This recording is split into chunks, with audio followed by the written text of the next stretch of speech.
Hello, brothers. My name is Doug Draper. I'm a 1992 graduate from the University of Kansas. I'd like to welcome you to On the Banks. On the Banks is the only fraternity podcast where we meet brothers, share stories, and we embrace the shared values of our fraternity of Phi Gamma Delta. So today we have a really cool topic. I'm excited about it. And we're going to be talking, I'm not even going to say what it's going to be about, so we're going to save that. But Christopher Mac Lewison is joining us today, and he's a 1996 graduate from Akron University, the Zips. Yes. Yeah, awesome. Mac, yes, how you doing? sir. How you doing today? I'm doing great. Thanks for having me, Doug. I appreciate it. Yeah, of course.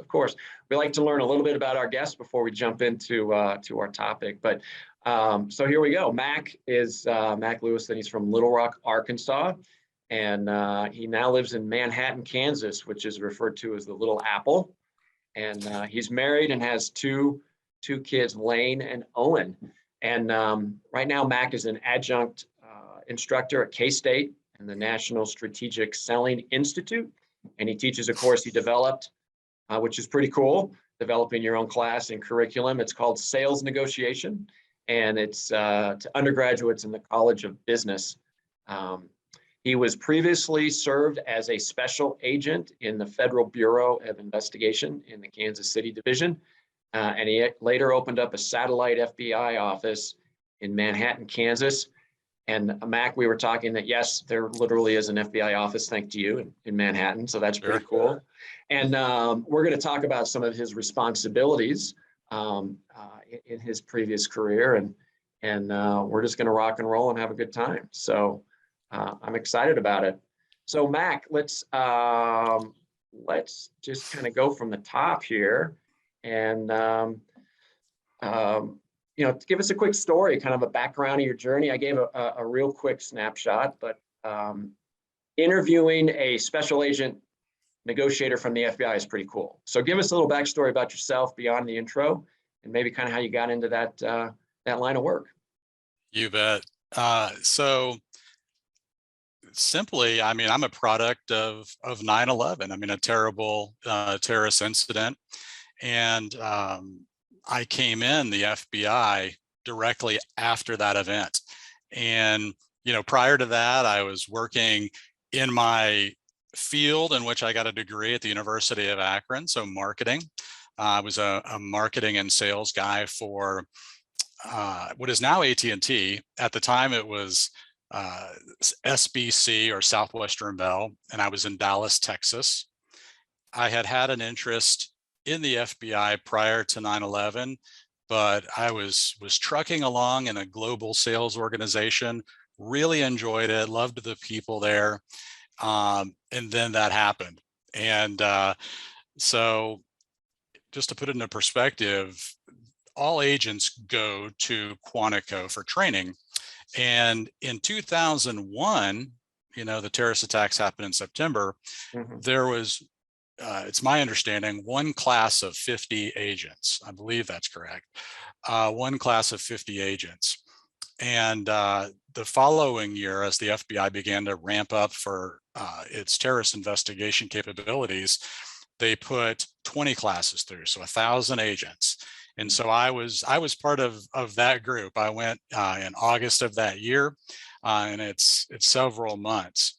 But what's interesting, I just was contacted by two folks that got accepted to the FBI Academy to go be special agents. So their background's completed. They are just waiting on a final date. And the reason I'm bringing this up, Doug, is because one of the things that they said to me was, they were along in their career. One of them has a PhD in social psychology. I was talking to another one. She's an intelligence officer in the Army. Mm-hmm. And the person that is the academic, she said, I just never thought that the job of FBI agent was available to me. It's just not something I ever allowed myself to explore. But on a whim, she applied. Phenomenal background, both of them. and now they're on their way to the academy. So I bring that up to say, you know, I know there's actually at least one other Akron brother that's an active FBI agent now, but I would say I'm not sure how many folks are in the intelligence community. I know we had, you know, at least I think you interviewed one brother that had been in the agency before. But if that's something folks are interested in, it is an actual career path that is available to you. And I would encourage you, if that's interesting to you, pursue it. Heck, contact me, you know, and I'll help kind of walk you through it and describe what that career is like, a little bit even greater detail than we'll get to today. Yeah, that's great. You're right. I don't think many people are like, okay, I want to be a doctor, a lawyer, you know, a therapist of some sort. And it's almost one of those jobs like, I didn't even know, like, how do you go about doing it? And Sure. so that's great. And hopefully the brothers will reach out, and your phones won't get flooded, but you'll have some brothers reach out. That'd So, be fine. yeah. So I know FBI agent encompasses quite a lot, a bit Yep. of coverage, right? Everybody does a lot of different things, Sure. and the government's awesome for acronyms and things of that nature. So tell us about what you did specifically, and then maybe jump into kind of what a day in the life was Sure. when you were at the Bureau. So specifically, you know, agents do get career pathed. And what that means is you'll have a specialty where you will get advanced training beyond the academy. And so in my case, I was in foreign counterintelligence.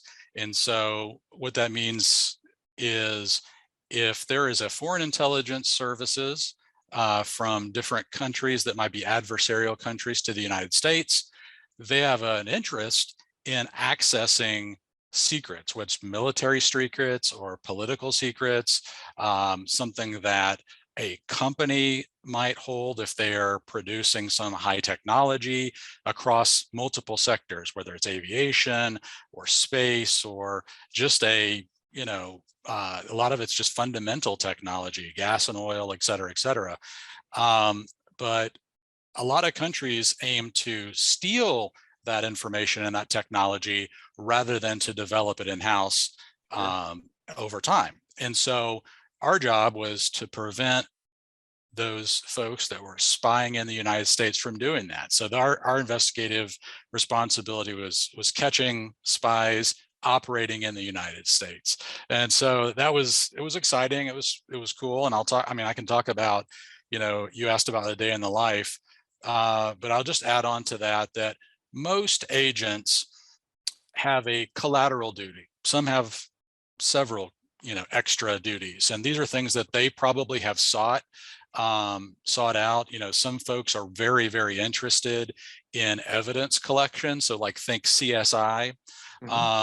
Some folks are very interested in very operational, tactical, you know, lifestyle. And so that would be maybe SWAT. And in my case, I was just very interested in the kind of the art of talking to folks to, you know, meet an objective. And so became a hostage negotiator. And, you know, in today's day and age, it's actually an awesome skill set to have because, you know, really two things, we'll get into this, I know, more later, but, you know, one, it's always helpful to have skills that allow you to ethically get more of what you want, respectfully and ethically, but you can get more of what you want out of life. On the second prong, I would say it's helpful because, you know, just look at, you know, the state of the nation politically, from a jobs perspective, there's just a lot of discord and upheaval right now. And so much of it really needs folks all around both sides that have the ability to do a little de-escalation, to listen more, to have a more kind of a durable, meaningful conversation without finger pointing, without emotions becoming overwhelming the situation. So that was what, I mean, I really thought that was kind of a cool collateral assignment because it helped me with my regular investigations, but gosh, it just helps in life at home, you know, with the credit card company, with everyday life. So it's a nice skill to have. Yeah. When you were just talking there, I was thinking, all those things you were describing, you could write a book about how to be a leader, right? I'm just thinking those are skills that you need to have when you go into the real world, Sure. and you're leading people and things of that nature. So you're exactly right. It's a transferable skill. And you and I, when we were putting this discussion together, we kind of said, what would be a negotiator's mindset and how that could benefit you as an individual when you're, excuse me, out of college and taking the next steps. And then obviously you generated and created some curriculum at K-State, which talks about that. So the conflict resolution, that stuff's not necessarily taught in school beyond your class that you put together, but talk to us on why you think everybody is better off having those skill sets as a negotiator. You spoke about it just a second ago, but maybe you could elaborate, when you say a negotiator's mindset, what does that mean and how does that relate to kind of real world outside of the FBI? Sure. If you go into a conversation, whether it's a personal conversation or it's a business opportunity, and you don't have a certain mindset in advance, and I'll kind of define that a little bit more in a moment, but if you don't have a certain way of thinking about it, whether it's a framework or just sort of some mental preparation about that interaction, you can get rocked back on your heels very quickly. And what I mean by that is you can get upset, you can be offended, taken aback, you can allow your emotions to overwhelm the situation. And as that happens, we go from a collaborative situation to a competitive situation. And if we're offended, we are not able to see opportunity. If we are defensive, we're not able to see creative solutions and solve problems. So I think the first thing it does is it allows us to be creative. It allows us to want to seek problem solving, and it allows us to collaborate. And so, but that mindset, is just what I mean is from a tactical standpoint or from just a real practical standpoint is before you pick up the phone to make the call, enter the meeting room, before you engage in a constructive conversation, take a deep breath, think to yourself, okay, Doug, Mac, I'm going into this important situation. Here's why it's important. So I'll set a goal for myself. And I think that's critical. I'm a proponent that if you go to any meeting, an in-house business meeting, a meeting with, if you're at church or you volunteer or whatever, have a goal for that meeting so that when the meeting's over, if it was productive or not, if you met the outcome and then what next steps are. But you should think about that. The other part of the mindset is that we want to go into it with like this productive idea that whatever we agree to, that it can be actually implemented. So a lot of times, let's say I work in the sales world a lot. I do a lot of consulting, and of course I teach that. We might have, and I can remember being a very motivated salesperson in my past as well. You want to close the deal, you want to get it done, and then a lot of times you hand that business off to somebody else. Well, if you don't have a mindset where implementation, where the durability of the agreement beyond the signature phase is not super important to you, then there's a good likelihood that it is not going to get it won't end up being a successful agreement in the long term. So the signature is not the goal. That is part of the process, but the goal is to fashion an agreement, whether it's a verbal agreement about a car that you've just bought, or some agreement with your children about how you're going to act when you go over to the grandparents' house that night, or whatever it is. It's making sure that it actually can be implemented. Yeah, that's great. It wouldn't be the government if there wasn't an acronym for something, right? And when you and I were talking, there was something that was brought up a couple of times, and I'll let you explain what it is, but it's Yeah, sure. BATNA. Yeah, BATNA, BATNA. So Sure. talk about what that is and how it relates to the things you just spoke about. So BATNA, give us the lowdown. Absolutely. Yeah. So acronyms, right? So BATNA, so it stands for Best Alternative to a Negotiated Agreement. Mhm. But if you want to just use layman's terms, just say you're seeking alternatives. Okay. Right. If I was going to buy a car from you, Doug, you had a used car, used Honda Accord, and you put it up on Facebook Marketplace because you're trying to sell it yourself. You have an idea of what you want to price it at. And then I have an idea of what I'd be willing to pay. So we're going to look at independent third-party documentation. So we might look at Kelley Blue Book, we might look online, and we might try to determine what that vehicle is going for in the condition and mileage that it's in and all that stuff. But let's say we get together, and even though we have a conversation and there's interest on my part, we can't come to terms. Maybe we can't come to terms on price, or you need to hang on to the vehicle for 3 more weeks until your new car that you've ordered comes in, or whatever. But if we can't come to terms, if I have not thought of alternatives in advance, I might put myself in a pickle because I might feel like, well, I have to give on price. I thought before I went in this conversation with you, Doug, I thought I'm not going to pay more than $5,000 for that vehicle. But you have said you're not going to give it, you're not going to sell it or give it up for less than 6. Okay.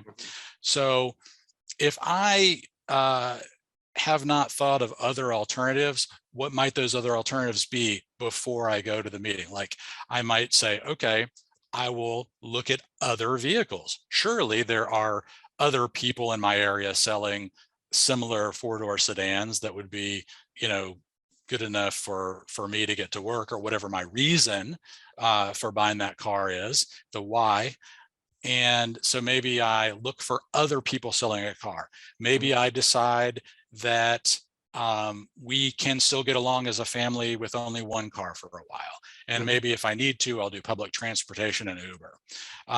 So in other words, you come up with multiple alternatives, and that way, when you go into your conversation, your negotiation with the person, you don't feel that sense of pressure that you've placed on yourself to do a deal when it's not financially viable, or the terms and conditions like delivery time and other things don't meet your needs. So it just gives you kind of more flexibility. So there's a lot of power in having alternatives. Now, I will say this. Now, this is just for the sake of playing devil's advocate. I think having alternatives is a great strategy.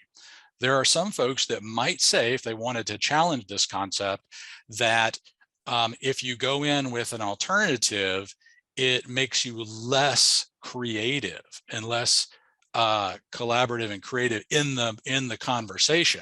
In other words, if I have a hard out, if I know what my hard alternative is, and I'm quick to take action there, maybe I'm not as creative in solution finding as I could be. So I think the answer to that is just simply, it's good to have alternatives, but include in your mindset that I am going to be creative. And how is one creative? We're creative by asking lots of great, substantive, thoughtful questions. Let's say that the person says, no, I can't do it for less than 6,000. I would not necessarily just say, okay, apparently Doug is a hard number. I don't know why, but he's got this number. Well, maybe I explore and I say, Doug, you seem like $6,000 is an amount of money that you really need for this vehicle. Can you share with me why that is? Well, maybe the new vehicle that you ordered requires, after down payment and tax, $6,000. maybe that's a number you need, or maybe you did build in a little cushion and you really need $5,600, but they were scared that if they didn't buffer that number a little bit, that you would negotiate down too much. And so by asking thoughtful questions and trying to understand the why, in negotiation language, that's the interest, trying to understand somebody's interests. That helps us have a conversation where you say, okay, so you need a certain amount of money, or maybe it wasn't about the money at all.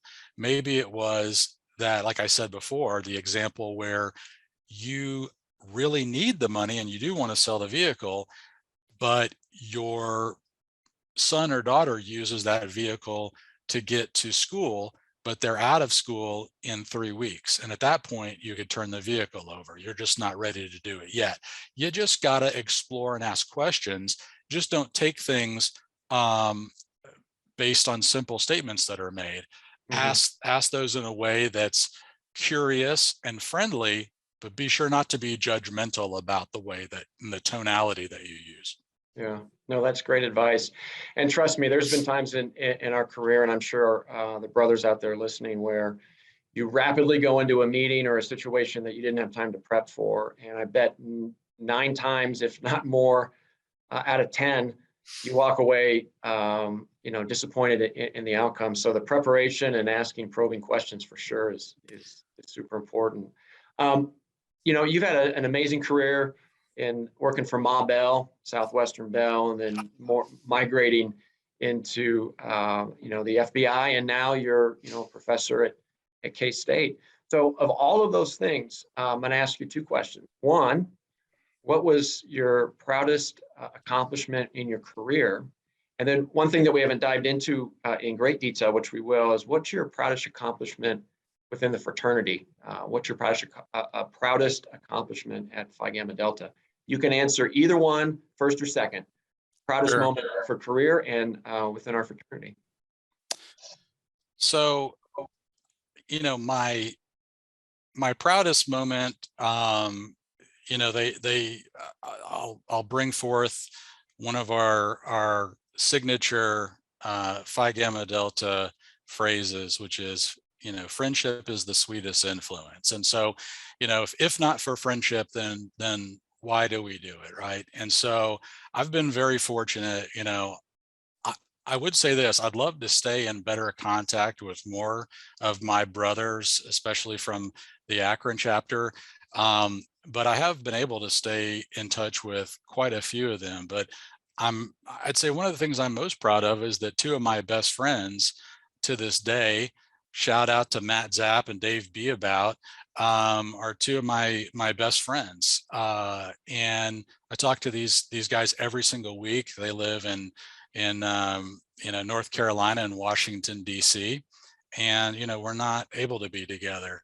But, as I get older, I realize the importance of old friendships and those old enduring friendships where, they know you at a very, deep level.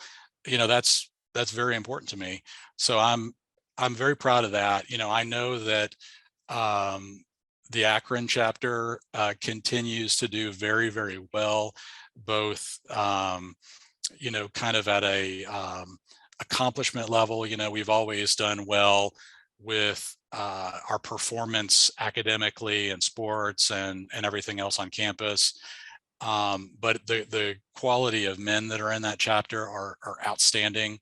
I'm constantly getting reports from different brothers about that, which makes me feel great because, you hope that your chapter endures.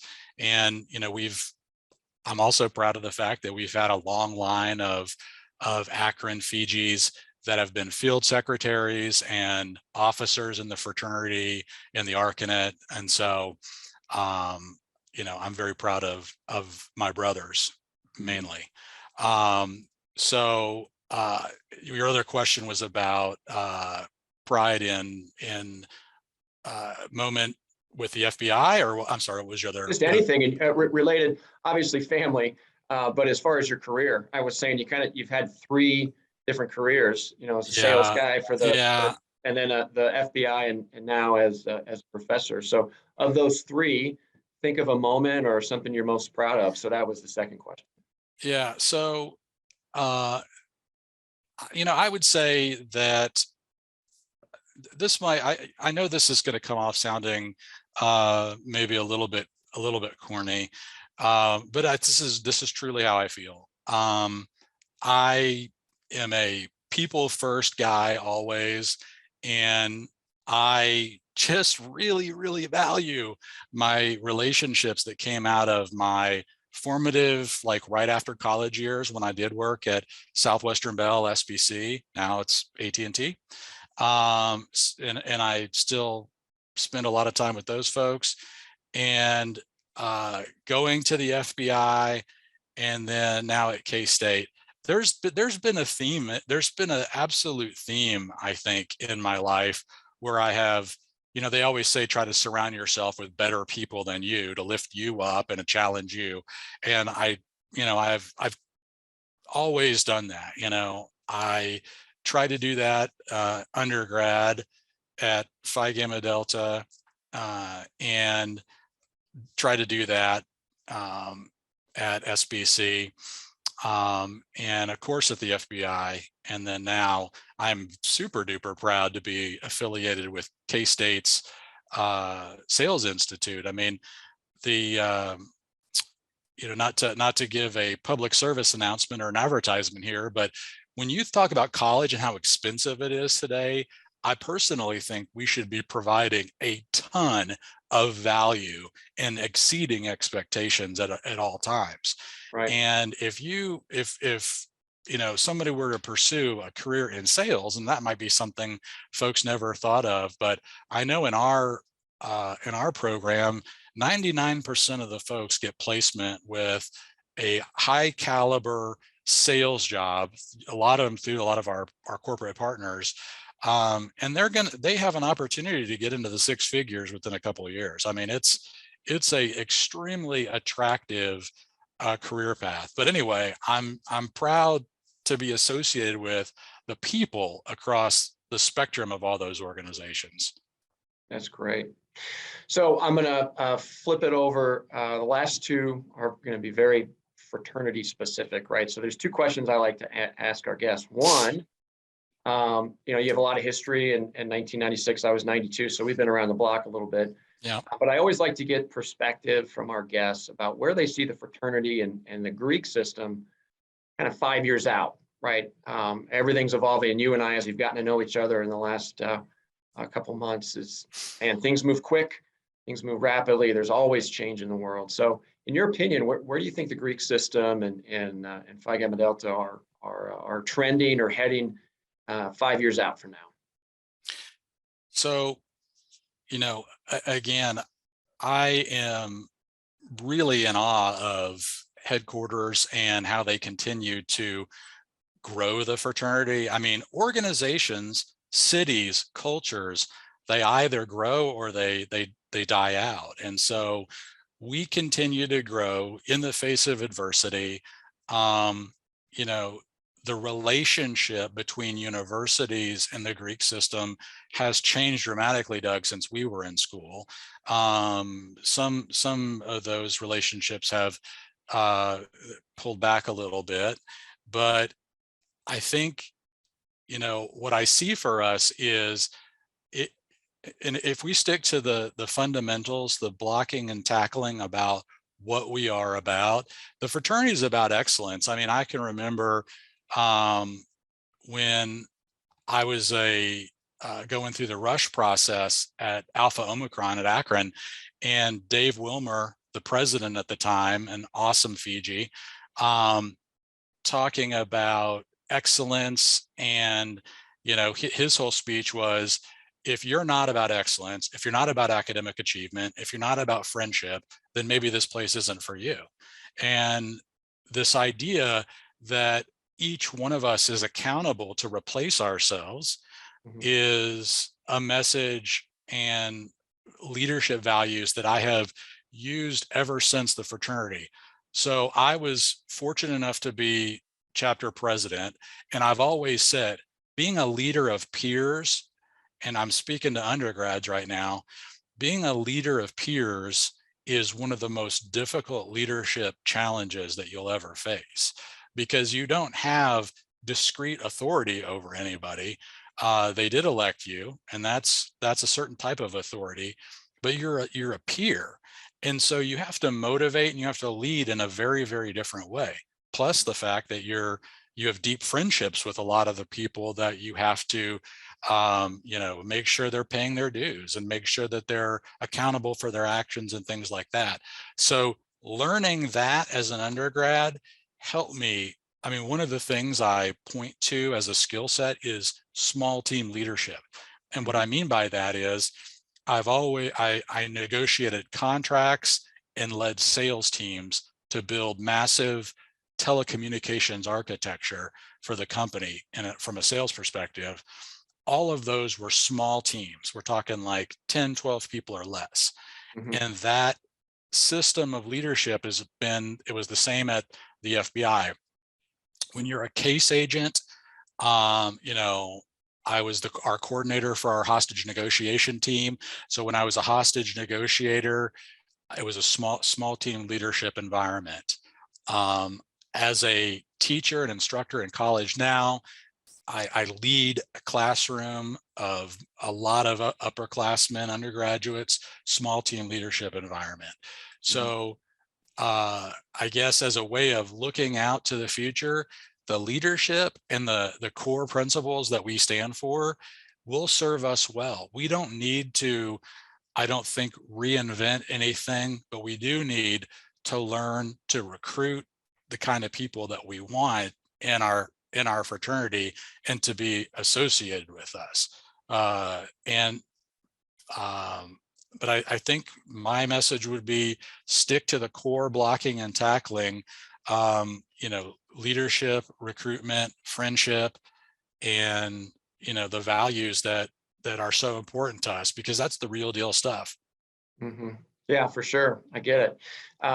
Before we have one more final question for, I know that you piqued my interest, and hopefully you did in some undergrads that are out there, is how to get involved in the Federal Bureau of Investigation. And I know there were some classes or some other things you wanted to share with everybody. So tell us how to get more involved, and if we've piqued the interest of some of our brothers out there. Sure, absolutely. So I'll say I'm not affiliated with the Bureau at all. So I'm not, acting on their behalf, but I am a huge advocate for the FBI, because I think that the career of an FBI agent is extremely interesting, incredibly diverse. I know you brought up before kind of a day in the life. I didn't really even answer that question. I would say I could tell you really quickly now. The interesting thing about a day in the life of an FBI agent is it's very diverse. You're going to be doing lots of different things. Now, the for real check is the reality check about any kind of work in law enforcement or intelligence is you're going to be writing a lot. You're going to be writing a ton of reports. But honestly, I don't know what profession you could be in where you're not writing a lot of emails and correspondence and documenting the things that you're doing. But in that profession, absolutely. But there are moments in time where you can do some incredible things. It might be, doing a search warrant where you are going in with a team of people into a kind of a situation where you're looking for a subject. It might be working on a case for months and months and months that comes to a conclusion where you actually get to arrest somebody and make a difference in the lives of the victims. It's just very dynamic. And so if you have a thought that I'd be interested to find out more about the FBI and what it's all about, there's the traditional law enforcement criminal investigations, and then there's the whole national security apparatus and cyber, of course. I absolutely encourage anybody to reach out to me. For you undergrads, one of the best internships in America, in my humble opinion, after have been around academia for a while and seeing a lot of the opportunities, is the FBI's summer 10-week internship. It's a paid internship. You will actually get put into a substantive unit. And so what I mean is you'll go through a background check prior to that summer that you go, usually before your senior year, and you will be placed in a substantive unit where you're going to be working alongside other real FBI agents and analysts to work on important cases. And, I know a lot of times, and not to make any kind of characterizations of other internships, but they can be, not as robust and the opportunity, I guess. This is very interesting, compelling stuff. Right now, we're outside of the application window. Okay.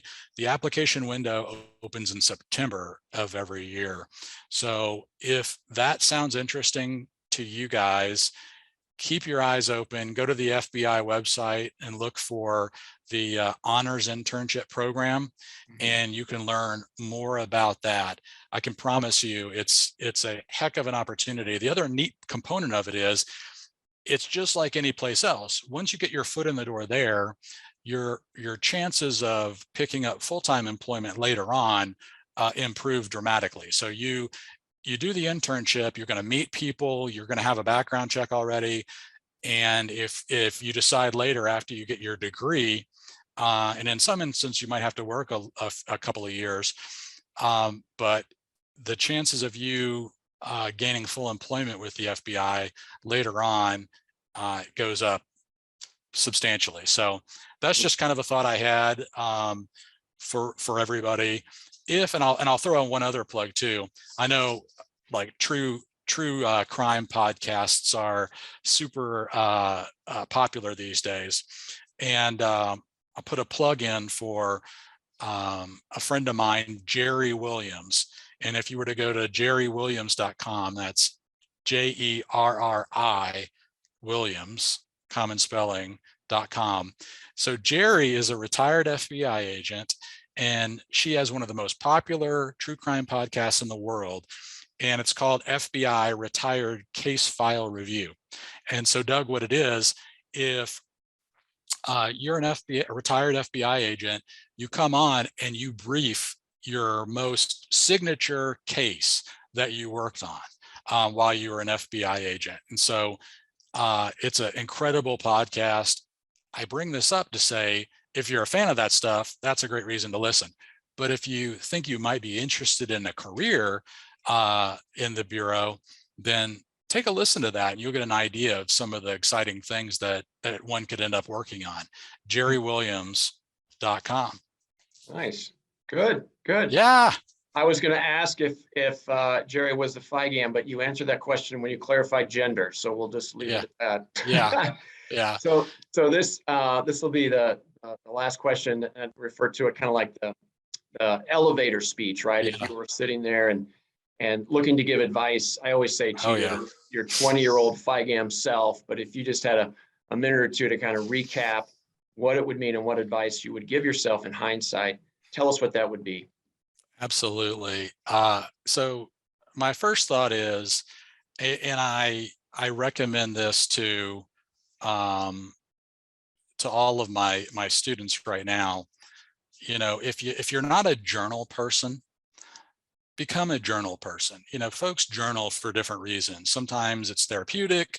Sometimes it is for a specific reason. Like, let's say you're preparing for a job interview and you're trying to capture some of the stories that you might tell that demonstrates your leadership, or about those times where you ran into an obstacle, how you overcame it. Well, in general, my belief is keep a journal. Make a note, one comment a day, just anything substantive that happens.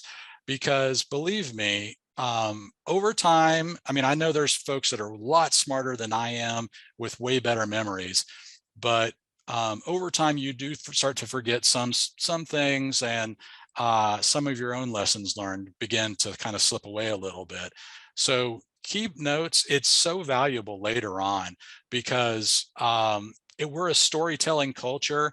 And if you want to be able to tell great stories, capturing some of that stuff as you go along will make your stories so much richer in detail later on.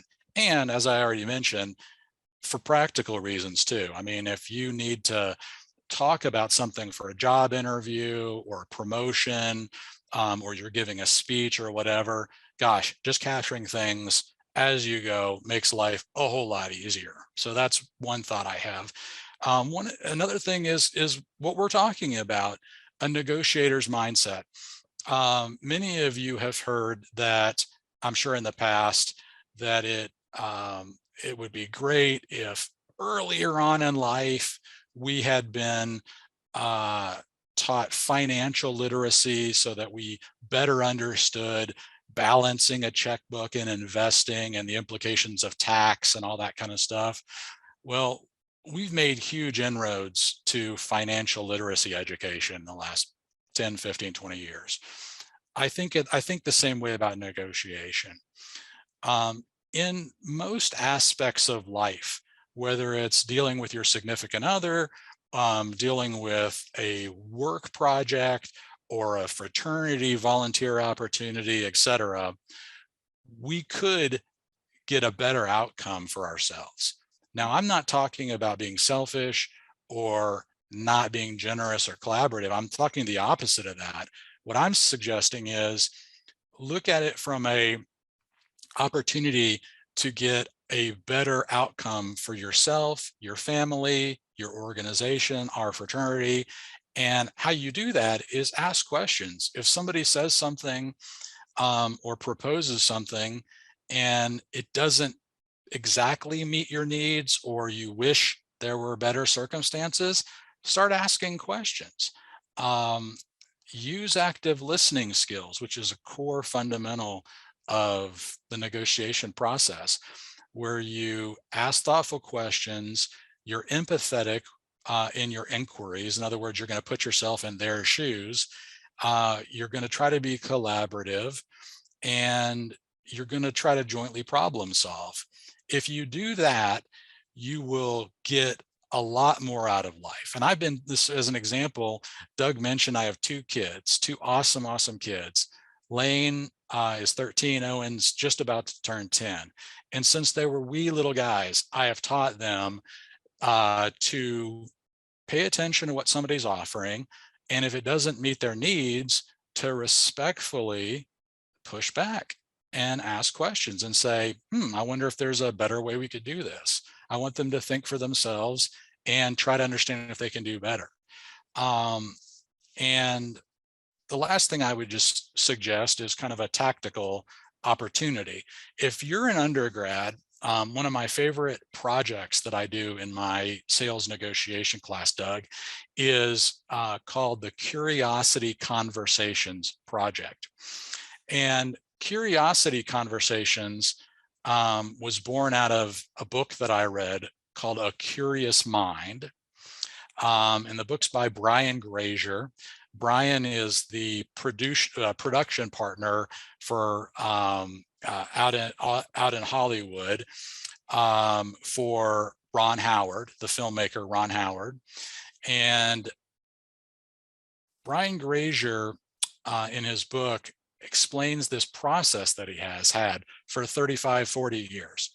And what he does is he reaches out to people that he is interested in them as a person, in their career, in something special or unusual that they might have done, in a characteristic that they possess, let's say leadership or whatever, and sought to just visit with them on a one-on-one basis. And so I took that and made it a project in my class. And what I asked students to do is to use their own curiosity as a creative tool to connect with business leaders or leaders in whatever their major is, whether it's architecture or engineering, film and television. Reach out to that person in a non-job seeking format where you're asking for a very limited amount of time, but essentially what you're doing is you're asking for their advice. You're asking for their perspective. How have they been successful? How have they come to the place that they are in their career? And it's just you leveraging curiosity and spending, brief but valuable time. The neat thing about being in college is this: it's a magic ticket to a curiosity conversation. Mhm. If you approach somebody in a respectful way, you ask for their advice, that's kind of a magic word, and you ensure then that it's not going to be a big commitment, time commitment on their part. Meet in person, get together in a video service like this. I don't know anybody that doesn't meet with college kids in that way. Mhm. Folks love to talk about their accomplishments and how they've gotten to where they are. And now, if that relationship goes beyond that one meeting and it flourishes and maybe into a, let's say, a sort of mentoring relationship, or just a offer for you to reach out in the future, then yes, you could take it to a job seeking kind of a journey that way, or a pathway that way. But Mhm. this is just strictly to make a human connection with somebody based on your own curiosity. And like I said, the timing is important, because as a college student, people will meet with you. The day after you're not a college student anymore, people are just suspicious that you're looking for a job. Yeah. So that's some advice that I would put out there. No, I like it. I like it.